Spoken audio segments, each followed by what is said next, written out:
Please flow, Pastor. Praise Lord, brother. ஆமென். உங்களை வாழ்த்துகிறோம், வரவேற்கிறோம். புதிய நாளிலும் புதிய ஆசீர்வாதங்களோடு கர்த்தர் வழி நடத்துவாராக. அருமையானவர்களே, எங்களுடைய இந்த ஊழியர் பாசர் ஓ லூயிஸ் கரன் அவர்கள் பெரியல் திருச்சபை சார்பாக கோலார் தங்கவேல் பகுதி கர்நாடகா இந்தியாவில் இணைந்திருக்கிறார். இந்த வேளையிலும் அவரையும் வரவேற்றுக் கொண்டு அவருக்கும் மாலை வணக்கங்களை இரவு வணக்கங்களை கூறி வாழ்த்தி வரவேற்றுக் கொண்டு அவரிடம் ஒப்படைப்போம். பரிசுத்த ஆவியானவர் தாமே வழி நடத்துவாராக. கர்த்தருடைய கரத்திலே வார்த்தைகளை ஒப்புவிப்போம். கேட்கின்ற ஒவ்வொருவரும் விடுதலை பெற்றுக் கொள்ளத்தக்கதாக கர்த்தர் உதவி செய்வாராக. வானொலி கூடாக இணைந்து கேட்டுக்கொண்டிருக்கிற ஒருவர் சார்பிலும் மறு ஒலிப்பில் கேட்க போகின்ற ஒரு சார்பிலும் இந்த ஊழியரை வாழ்த்தி வரவேற்றுக் கொண்டு அவரிடம் ஒப்படைப்போம். வழி நடத்துக்க pastor. God bless you. Amen. Thank you, brother. God bless you. வானத்திலும் பூமியிலும் சகல அதிகாரம் படைத்த நசுனாகிய இயேசு கிறிஸ்துவின் நாமத்தினாலே உங்கள் யாவரையும் நான் வாழ்த்துகிறேன். தேவனுடைய நாமம் ஆசீர்வதிக்கப்படுவதாக. அவருடைய நாம உயர்த்தி போற்றி துதிக்க கர்த்தர் கொடுத்த மகத்துவமான கிருபைக்காக அவரை நன்றியோடு ஸ்தோத்திரிக்க கடமைப்பட்டிருக்கிறேன். கர்த்தருடைய நாமம் மகிமைப்படட்டும். இம்மட்டும் காத்தவர் இம்மானுவேல், இனிமேலும் காக்க வல்லவராயிருக்கிறவர் அவர். அவருடைய நாமம் என்றென்றும் மாறாத நாமம். அவருடைய நாமம் ஜீவிக்கிற நாமம். அவருடைய நாமத்தை உயர்த்தி போற்றி துதிக்க கடமைப்பட்டிருக்கிறோம்.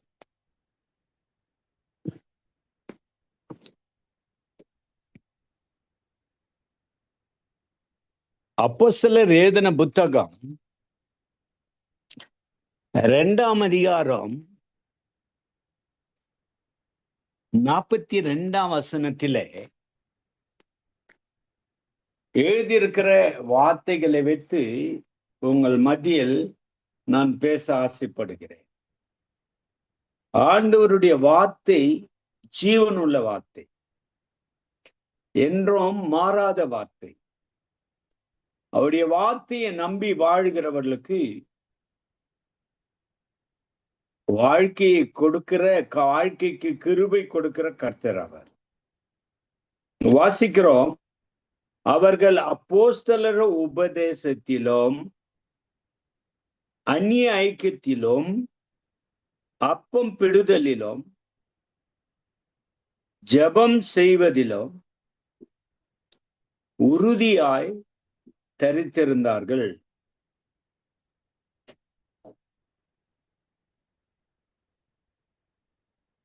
மூன்று காரியங்களை உங்கள் மத்தியிலே நான் பேசுவதில் மிக மகிழ்ச்சி அடைகிறேன். கர்த்தருடைய நாமம் ஆசீர்வதிக்கப்படுவதாக. இஸ்ரவேலின் தேவன் அவர் மாறாதவராயிருக்கிறார், ஜீவனுள்ள தேவனாயிருக்கிறார். ஆதி சபை, அந்த ஆதி சபையினுடைய வளர்ச்சியும் எழுப்புதலும் உயிர் மீட்சியும் விசுவாசிகள் தலைகீழாக மாறுவதிலும்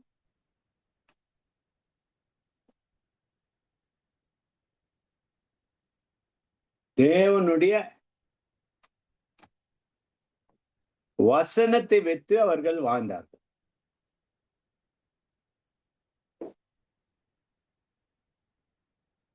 ஒரு சபை பலமாக இருக்க வேண்டும் என்றால்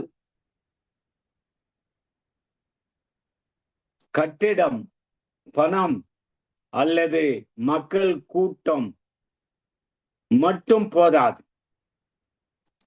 தேவன் விரும்பும் சபை, தேவனுடைய வார்த்தை, ஜெபம், சுவிசேஷம் ஆகியவற்றில் உறுதியாக நிற்க சபையாக இருக்க வேண்டும். ஆரம்ப சபையின் ரகசியம் இதுவே.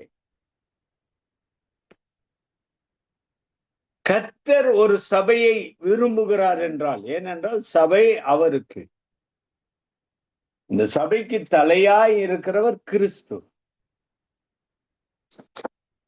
அந்த சபை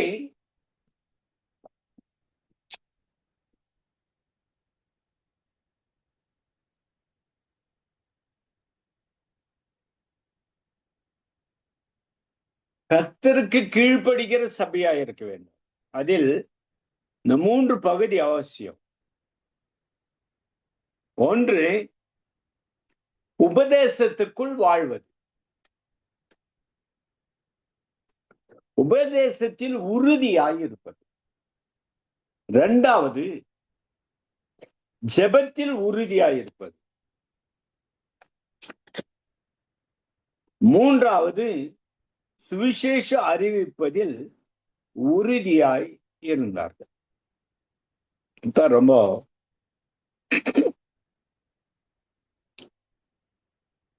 முக்கியமான பகுதி நம்முடைய வாழ்க்கையில.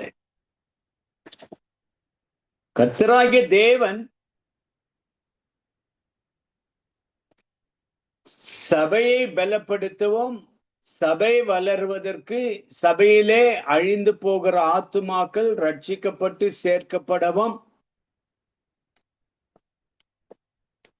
சபையிலே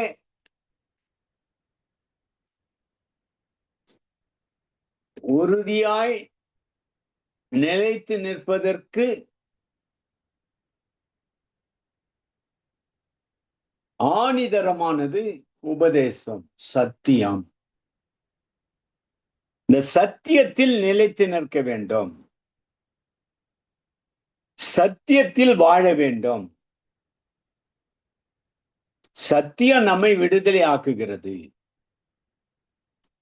கர்த்தருடைய பசுத்த நாமத்திற்கு ஸ்தோத்திரம் உண்டாவதாக. எனக்கு அருமையானவர்களே, இன்றைக்கு பசுத்த ஆவி சபைக்குள்ளே கிரியை செய்யாவிட்டால், சபைக்குள்ளே ஆளுகை செய்கிறவராய் இல்லாவிட்டால், சபையை வழிநடத்துகிற பசுத்த ஆவியாய் இல்லாவிட்டால், அந்த சபை இருளடையும். அந்த சபை வளர்ச்சி அடையாது. அந்த சபை பாவத்துக்கு நேராய் ஓடுகிற சபையாய் மாறும். அந்த சபை பிசாசின் தந்திரங்களுக்கு அடிபட்டு போகும்.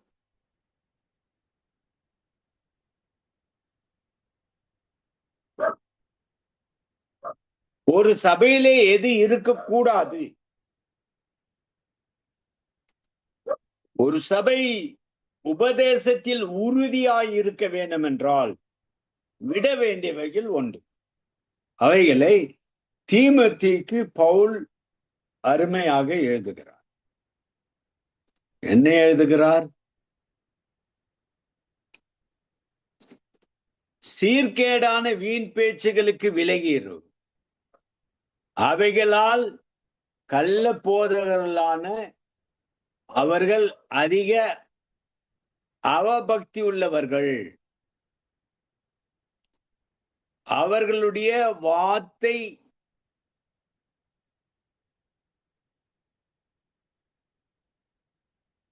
அவளுடைய வார்த்தைகள் அரிப்பிள்ளையை போல படரும். இது வேத வசனம். இந்த 16ஆம் வசனத்தில் பவுல் தீமோத்தேயுக்கு என்ன எழுதுகிறார் என்றால், சீர்கேடான வீண் பேச்சுகளுக்கு விலகி இரு. சீர்கேடான பேச்சுக்கு விலகி இரு. ஒரு சபையிலே வாழ்கிற ஒரு விசுவாசி, ஒரு ஊழியக்காரன் தேவ வசனத்தை விட்டு வெளியே வாழக்கூடாது. தேவ வசனத்தை வைத்து வாழ வேண்டும். இதுதான் கர்த்தர் நமக்கு கொடுத்திருக்கிற அருமையான கட்டளை. இந்த கட்டளையை பின்பற்றுகிறவர்கள் தீமோத்தேயு என்னும் தன்னுடைய ஆவிக்குரிய குமாரனுக்கு எழுதுகிற இந்த வார்த்தையை பார்க்கும்போது, சீர்கேடான வீண் பேச்சுகளுக்கு விலகியிரு. அப்போ அந்த சீர்கேடான பேச்சுகளுக்கு விலகி இருக்க வேண்டும் என்றால் உபதேசத்தில் உறுதியாயிரு.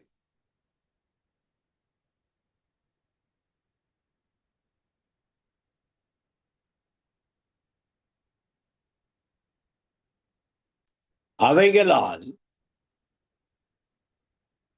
கள்ள போதகர்களான அவர்கள் அதிக அவபக்தி உள்ளவர்களாவார்கள்.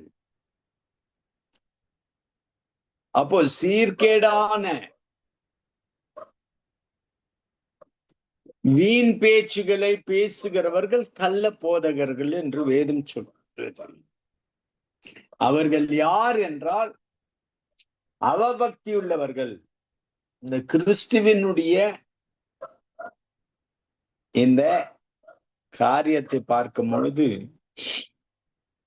இந்த கிறிஸ்து நமக்கு பக்தி உள்ளவர்களாய் இருக்க வேண்டும் என்று பசுத்த ஆவியை அனுப்பி இருக்கிறார். பசுத்த ஆவியினுடைய உபதேசத்தில் உறுதியாய் இருக்கும்படி பசுத்த ஆவி நமக்கு அருளப்பட்டிருக்கிறார். இந்த அருளப்பட்டிருக்கிற பசுத்த ஆவி நம்மிலே குடியிருக்கிறார்.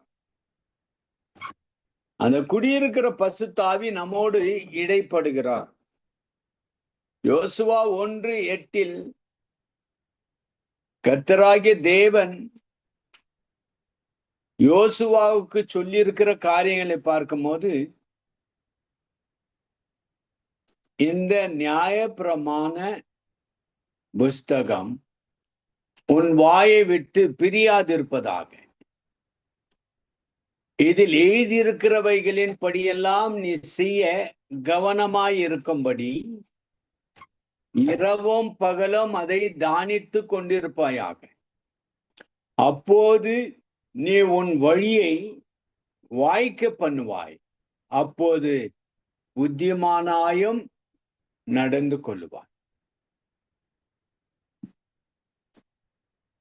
இந்த நியாயப்பிரமாண புஸ்தகம் உன் வாயை விட்டு பிரியாதிருப்பதாக, இதில் எழுதியிருக்கின்றவைகளின் படி எல்லாம் நீ செய்ய கவனமாய் இருக்கும்படி. அப்போ கர்த்தருடைய வார்த்தை, கர்த்தருடைய கட்டளை, கர்த்தருடைய நியாயப்பிரமாணம் நம்முடைய வாயை விட்டு பிரியாதிருக்க வேண்டும். தான் சங்கீதக்காரன் சொல்லுகிறான், அவருடைய வேதத்தில் இரவும் பகலும் தியானமாய் இருக்கிற மனிதன் பாக்கியமான். பாக்கியத்தை பெற்றுக்கொள்ள வேண்டும். ஆகவே தேவனாகிய கர்த்தர் டைரக்டாக யோசுவாவுக்கு பேசுகிறார். என்ன பேசுகிறார்? இந்த புஸ்தகம், நியாயப்பிரமாண புஸ்தகம் உன் வாயை விட்டு பிரியாதிருப்பதாக, இதில் எழுதியிருக்கிற வைகளின் படி எல்லாம் நீ செய்ய கவனமாயிருக்கும்படி. கர்த்தருடைய பசுத்த நாமத்திற்கு ஸ்தோத்திரம் உண்டாவதாக. கவனமாயிருக்கும்படி. இந்த உறுதியான போதகத்தில், உறுதியான சத்தியத்தில், உறுதியான கர்த்தருடைய கட்டளையில் நாம் கவனம் செலுத்த வேண்டும் என்று வேதம் சொல்லுகிறது. இதை தள்ளிவிடக்கூடாது. தியானம் பண்ணுவதை விட்டு விடுகிறோம். கர்த்தருடைய போதனையை கேட்கிறோம், ஆலயத்தை விட்டு வந்ததும் அந்த சப்ஜெக்டே நினைவில் இல்லாமல் போகிறது. கர்த்தர் வார்த்தையை பேசுவது எதற்காக என்றால் அதை வைத்து வாழ்வதற்கு. ஆண்டவர் யோசுவாடு போகும்போது கவனமாயிரு, வாயை விட்டு அந்த வார்த்தைகள் பிரியாதிருக்க வேண்டும். இந்த ஆண்டவர் அறிவுறுத்துகிறார். கர்த்தருடைய பசுத்த நாமத்திற்கு ஸ்தோத்திரம் உண்டாவதாக. தேவன் நல்லவர், அவர் மாறாதவர், அவர் ஜீவிக்கிறவர், ஜீவனுள்ள கர்த்தர். அந்த கர்த்தரை நம்புகின்ற ஒவ்வொருவரையும் அவர் விசேஷித்தமாக ஆசீர்வதிக்கிறவர். அல்லாமலும் நீங்கள் உங்களை வஞ்சிக்கப்படாத படிக்கு திருவசனத்தை கேட்கின்றவர்கள் மாத்திரமல்ல, அதன்படி செய்கிறவர்களாயிருங்கள். திருவசனத்தை கேட்கிறவர்கள் மாத்திரமல்ல, அதன்படி செய்கிறவர்களாய் இருக்க வேண்டும். அதுதான் உறுதியான உபதேசம். உறுதியாய் உபதேசத்தில் நிலைத்து நிற்பது. கர்த்தருடைய பசுத்த நாமத்திற்கு ஸ்தோத்திரம் உண்டாவதாக. அவர் ஒருவரே பசுத்தர், அவர் ஒருவரே மாறாதவர், அவர் ஒருவரே ஜீவிக்கிறவர், அவர் ஒருவரே ஜீவன் உள்ளவர். பசுத்த நாமத்திற்கு ஸ்தோத்திரம் உண்டாவதாக. இந்த யாக்கோப்பு அவர் பசுத்த ஆவியின் மூலமாக எழுதுகிற இந்த வார்த்தையை பார்க்கும் போது யாக்கோப்பு 1:22 அவர் சொல்லுக, அல்லாமலும் நீங்கள் உங்களை வஞ்சிக்காத படிக்கு. என் ஆத்மாவை, என் வாழ்க்கையை நான் வஞ்சிக்க கூடாது. எப்போ வஞ்சிக்கிறேன் என்றால், திருவசனத்தை கேட்கின்றவர்களாய் மாத்திரம் இருந்து அதை வைத்து வாழாதபடி நான் வஞ்சிக்கிறேன். என் ஆத்மாவை வஞ்சிக்கிறேன், என் சரீரத்தை வஞ்சிக்கிறேன், என் வாழ்க்கையே வஞ்சிக்கிறேன். ஆனால் அப்படி இல்லாதபடி கேட்கிறவர்களாகவும் அதை வைத்து வாழ்கிறவர்களாய் இருக்கும் போது கர்த்தர் நம்மோடு இடைப்படுகிறார். ஆரம்ப சபையினர் தேவனுடைய வார்த்தையை கேட்பதையே அல்ல, அதன்படி வாழ்ந்தார்கள். வார்த்தை அவர்களை மாற்றினது, அவர்களுடைய குடும்பத்தையும் சபையும் மாற்றினது. தனிப்பட்ட வாழ்க்கையை மாற்றினது, குடும்பத்தையும் மாற்றினது, சபையும் மாற்றினது. இந்த ஆரம்ப சபை தேவனுடைய வசனத்திற்கு உறுதியாயிருந்தது மாத்திரமல்ல, அதற்கு கீழ்ப்படிந்தார்கள். கர்த்தருடைய பசுத்த நாமத்திற்கு ஸ்தோத்திரம் உண்டாவதாக. கீழ்ப்படுகிற குணம் நமக்குள்ளே இருக்க வேண்டும். நம் குடும்பம் ஆசீர்வதிக்கப்பட வேண்டும், சபை வளர்ச்சி அடைய வேண்டும், தனிப்பட்ட வாழ்க்கையில் தேவனோடு ஐக்கியப்பட்டு நான் நன்றான முறையில் கிருபையோடு வாழ வேண்டும் என்றால், இந்த தேவ வசனத்தை வைத்து வாழ்கிறவர்களாய், தேவ உபதேசத்தில் உறுதியாய் இருக்கிறவர்களாய் இருக்க வேண்டும். அப்ப இருக்க வேண்டும் என்றால் தினமும் வேதாகமும் வாசிக்க வேண்டும். கற்றதை வாழ்க்கையின் நடைமுறைப்படுத்த வேண்டும். சபையின் ஆரோக்கியம் வேத உபதேசத்தின் மேல் கட்டப்பட்டிருக்கிறது. தேவனுடைய வார்த்தையை விட்டு விடும் சபை பலவீனப்படும். தேவனுடைய சத்தியத்தை விட்டு விலகிற எந்த மனிதனும் பலவீனப்படுவான். தேவ சத்தியம் இல்லாத ஒரு வீட்டில் அந்த வீடு பலவீனப்படும். தேவ சத்தியத்தை சரியான முறையில் போதிக்காத ஒரு சபை பலவீனப்படும். உன்னுடைய வீடோ, உன்னுடைய வாழ்க்கையோ, உன்னுடைய சபையோ பலவீனம் அடையாமல் இருக்க வேண்டும் என்றால் தேவனுடைய வார்த்தை உங்களுக்குள் நிலைத்து நிற்க வேண்டும். நீங்கள் அவைக்குள் உறுதியாயிருக்க வேண்டும். தேவனுடைய வார்த்தையை விட்டு விடும் சபை பலவீனப்படும். வார்த்தை பற்றி கொள்ளும் சபை பலப்படும். இந்த முதல் பாயிண்ட், இந்த வசனத்தினுடைய முதல் பாயிண்ட். உபதேசத்தில் உறுதியாய் இருந்தார்கள். அவர்கள் எப்படி இருந்தார்கள்? உபதேசத்தில் உறுதியாய் இருந்தார்கள். கர்த்தருடைய பரிசுத்த நாமத்திற்கு ஸ்தோத்திரம் உண்டாவதாக. இரண்டாவது பாயிண்ட், இந்த வசனத்தில் ஜெபத்தில் உறுதியாய் இருந்தார்கள். உபதேசத்தில் உறுதியாய் இருந்தவர்கள் ஜெபத்திலும் உறுதியாய் இருந்தார்கள். இதைத்தான் நம்முடைய வாழ்க்கையில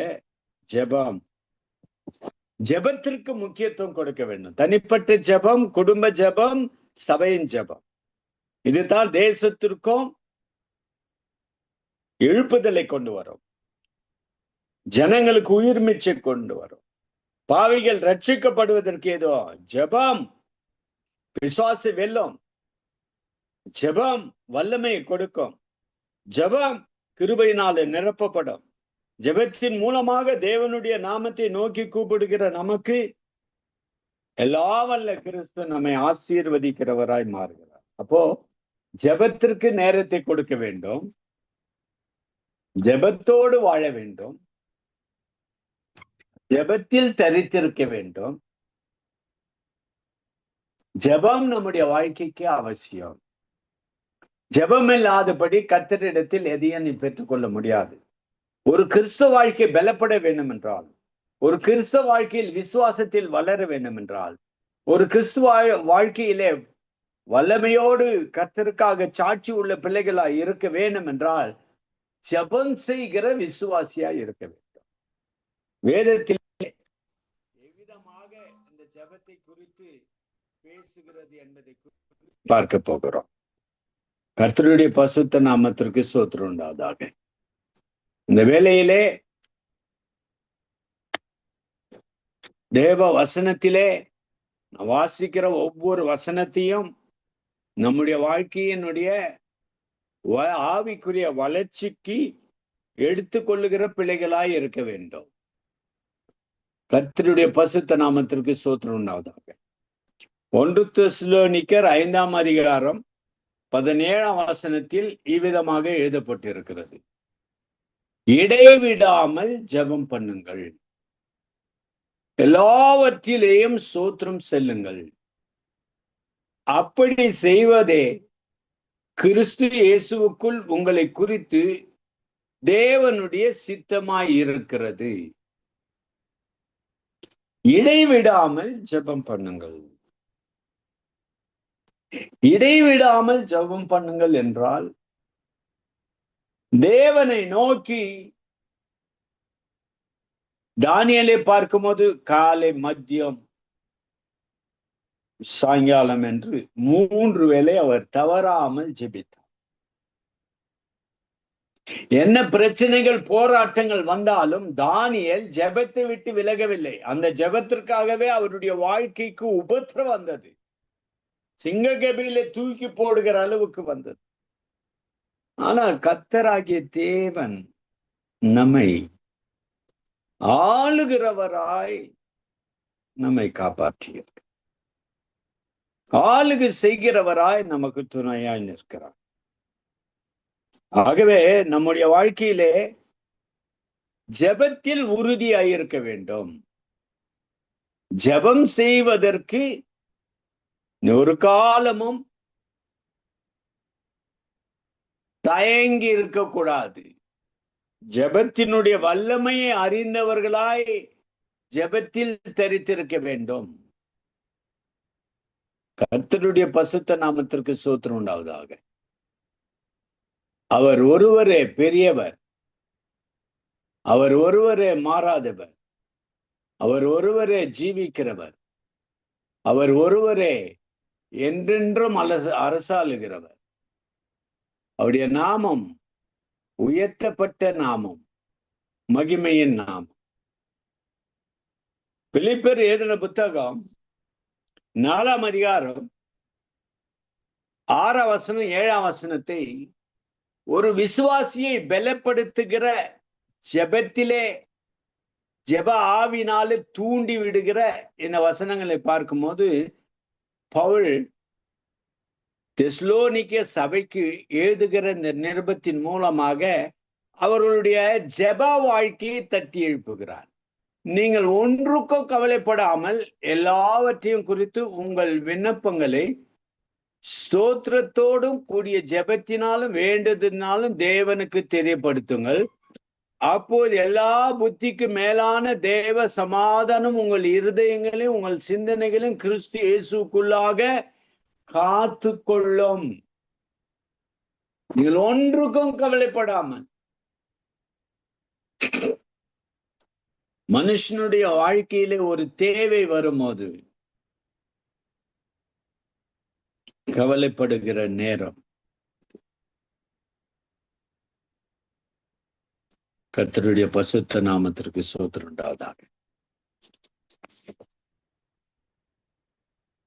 அவர் ஒருவர் மாறாதவர், அவர் ஒருவர் ஜீவிக்கிறவர், அவர் ஒருவர் ஜீவன் உள்ளவர், அவர் என்றென்றும் ஆளுகிற கர்த்தராய் இருக்கிறார்.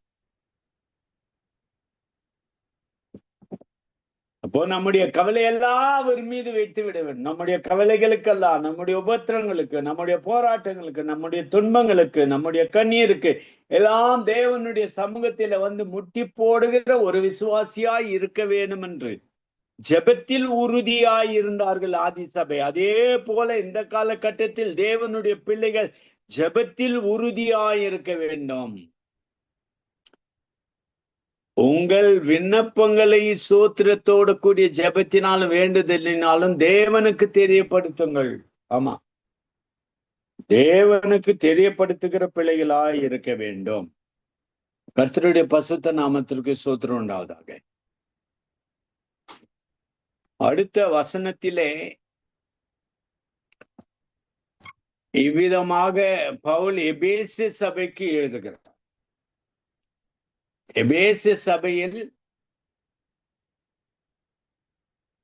எபேசு சபைக்கு அவர் எழுதும் போது அவர் சொல்லுகிற காரியம் என்னவென்றால்,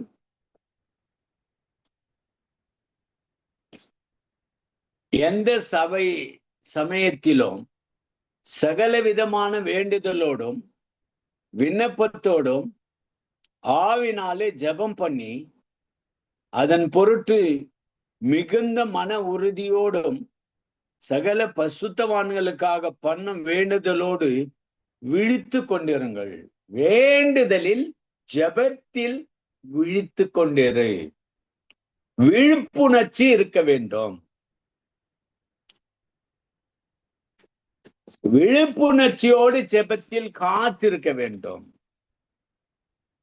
ஜெபத்திலே நித்திரை வரக்கூடாது, சோர்ந்து போகக்கூடாது, பலவீனம் அடையக்கூடாது. ஜெபத்திலே உறுதியாய் தரித்திருக்கிற பிள்ளைகளாய் இந்த வாசித்த வசனத்தின்படி எந்த சமயத்திலும் சகலவித வேண்டுதலோடு விண்ணப்பத்தோடும் ஆவினாலே ஜெபம் பண்ணி மன உறுதியோடு சகல பசுத்தவான்களுக்காக பண்ணும் வேண்டுதலோடு விழித்து கொண்டிருங்கள். கர்த்தருடைய பசுத்த நாமத்திற்கு ஸ்தோத்திரம். விழித்து கொண்டிருக்க வேண்டும்.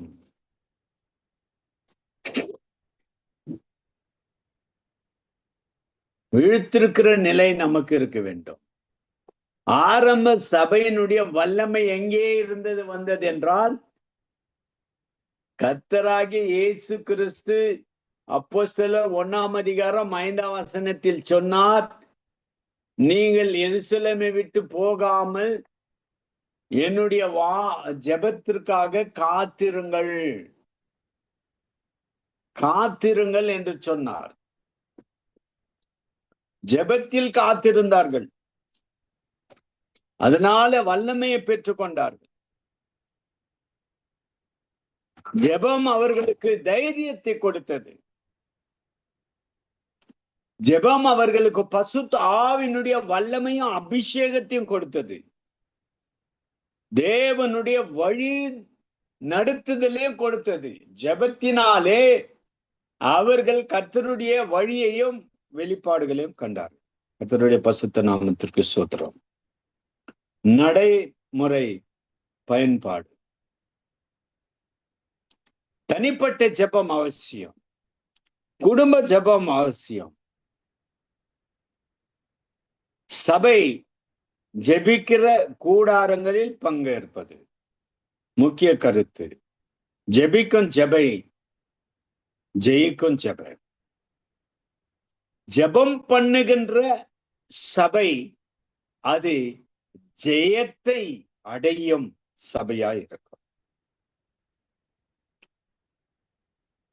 உபதேசத்தில் உறுதியாய் இருக்கும் பொழுது அவர்களுக்கு ஆர்வம் வரும் தன்னாக ஜெபத்தில் உறுதியாய் இருப்பதற்கு. அடுத்ததாக நாம் தனிப்பட்ட வாழ்க்கையில், குடும்பத்தில், சபையில் பலனடைந்த பிறகு நாம் கர்த்தருடைய கட்டளையின்படி இந்த சுவிசேஷத்தை எடுத்து செல்லுகிறவர்களா இருக்க வேண்டும். அதாவது 3வது பாயிண்ட், சுவிசேஷத்தை அறிவிப்பதில் உறுதியாக சபை இருக்க வேண்டும். விசுவாசிகளும் சபையும் உறுதியா இருக்க வேண்டும். அது கர்த்தரால கொடுக்கப்பட்ட கட்டளை. சாட்சி உள்ளவர்களா இருங்கள், இந்த சுவிசேஷத்தை எடுத்து செல்லுங்கள். அது ஆண்டவராகிய இயேசு கிறிஸ்து தன்னுடைய வாழ்நாட்களில் இருக்கும் பொழுது அவர் சொன்ன வார்த்தை என்னவென்றால், அவர் கடைசியாக பரத்துக்கு எடுத்து செல்லும் பொழுது அவர் சொன்ன வார்த்தையை குறித்து நாம் பார்க்க போகிறோம். அந்த வார்த்தை என்னவென்றால், வேதம் சொல்லுகிறது,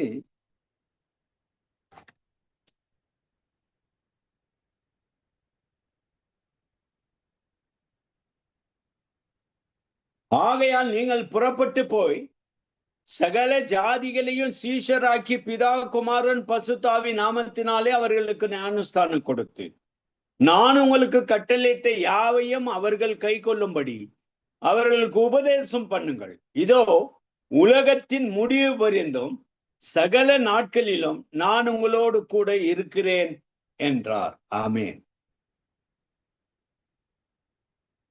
நீங்கள் புறப்பட்டு போய் சகல ஜாதிகளையும் சீஷராக்கி பிதா குமாரன் பசுத்தாவி நாமத்தினாலே அவர்களுக்கு ஞானஸ்தானம் கொடுங்கள்.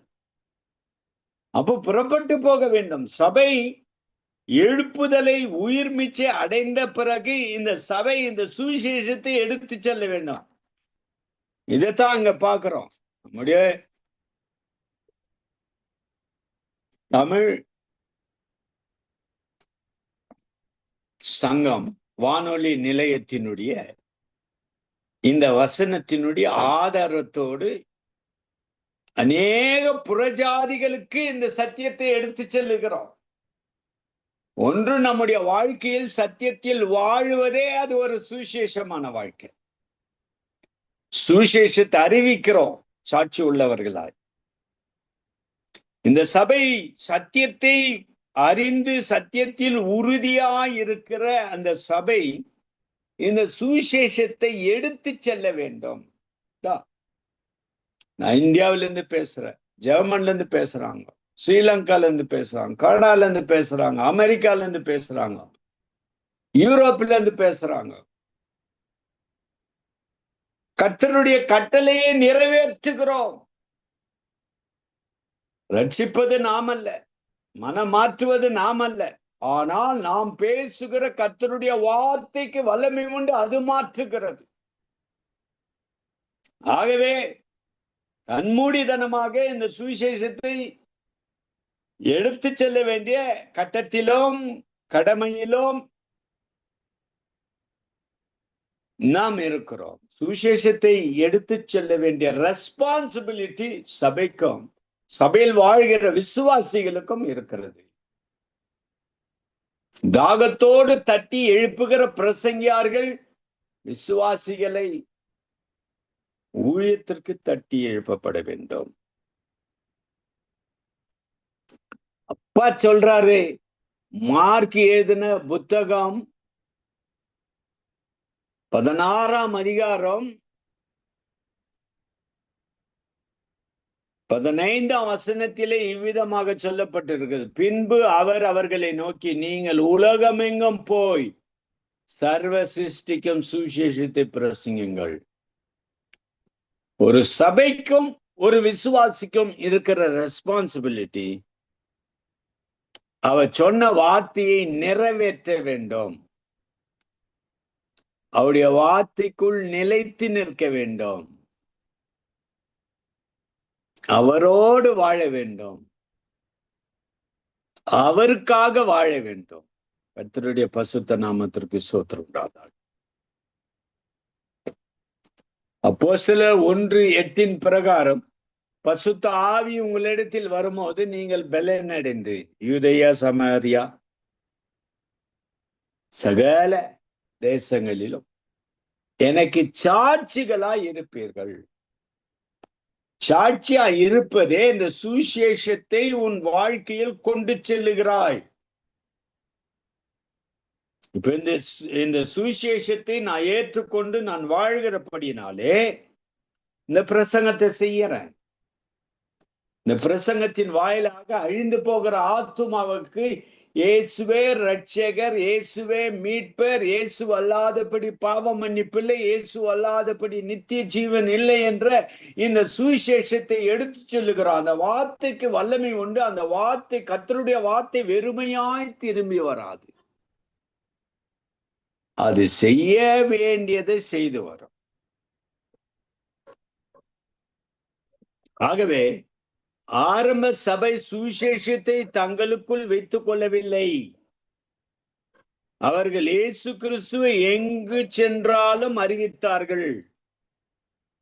அதனால ஆயிரக்கணக்கான மக்கள் ரட்சிக்கப்பட்டார்கள். குடும்பத்தினரும் சுவிசேஷத்தை பகர்ந்தார்கள்.